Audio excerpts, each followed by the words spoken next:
বন্ধুরা আজকে করব পোস্ত দিয়ে পাবদা মাছ। তো কিভাবে করি চলো ফার্স্ট থেকে লাস্ট পর্যন্ত ভিডিওটা দেখো। আমি লবণ হলুদটা মাখিয়ে নেব। তো লবণ দিয়ে দিলাম, হলুদ দিয়ে দিচ্ছি। দেখো বন্ধুরা এখন সুন্দর করে মেখে নেব।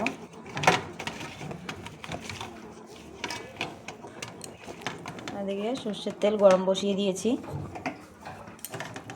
তখন আমি দিয়ে দেবো একে একে মাছগুলো। দেখো বন্ধুরা মাছটা ভাজা হতে হতে এখন আমি মশলাটা বেটে নেব। তো 3টে কাজু বাদাম, পোস্তটা একটু বেশি দেবো আমি, আর সামান্য একটু সর্ষে আর কাঁচা পাকা লঙ্কা। তো এখন আমি এটা বেটে নেব। দেখো মাছটা ভাজা হয়ে গেছে। তো এখন আমি তুলে নিচ্ছি।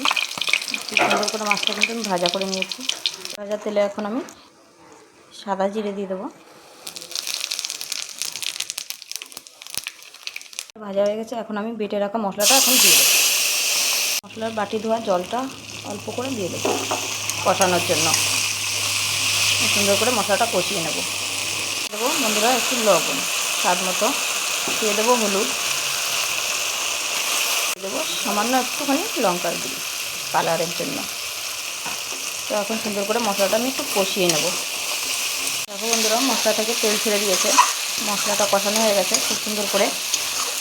তো এখন আমি জল দিয়ে দেবো।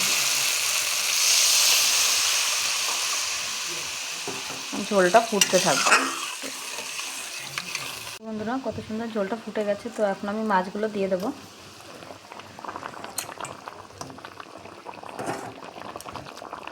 আর একটু ঝোলটা ফুটতে থাকবে। দেখো বন্ধুরা হয়ে গেছে। তো এখন আমি দিয়ে দেবো কাঁচা লঙ্কা, চিরা কাঁচা লঙ্কা। আর কেমন হয়েছে অবশ্যই কমেন্ট করে বলো। আর এখন নামিয়ে দেবো। তো এখন দিয়ে দেবো একটু সর্ষের তেল। তো কেমন লেগেছে অবশ্যই কমেন্ট করে বলো। তো এখন নামিয়ে দিচ্ছি।